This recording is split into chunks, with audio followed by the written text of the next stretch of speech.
So I just started to start this thing where I'm keeping track of all the random things that I learn each week, and I decided to share my lessons with you guys. So what did I learn this week? Now, get out your pencils and paper and write down the assignment. While working, I learned not to make assumptions and trust in my skills at all times when I had to update a report for our board members. Automatically, I heard the word report and thought I would have to super lock in for a few hours. Turns out it only took me 5 minutes.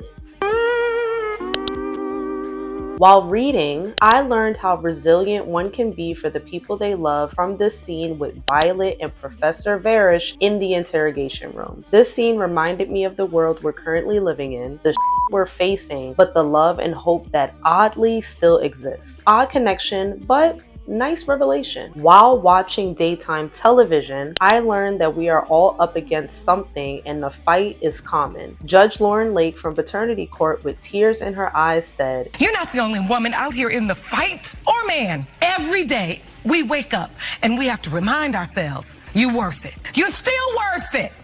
You're still worth it.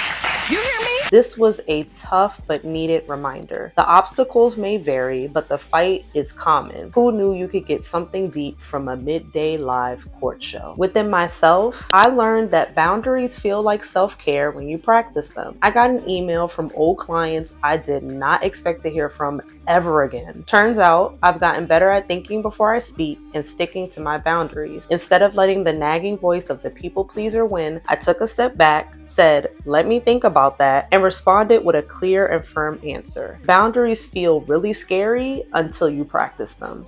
Yes. Funny, but not really. I learned that my body has an expiration date on functioning with no sleep, and I keep ignoring the warning signs. I keep having to remind myself that as I get older, my body needs different things, and 4 hours of sleep ain't one of them. I'm taking a nap here. I learned a lot this week. I'm gonna have to keep this up. Follow and see what I learn next week.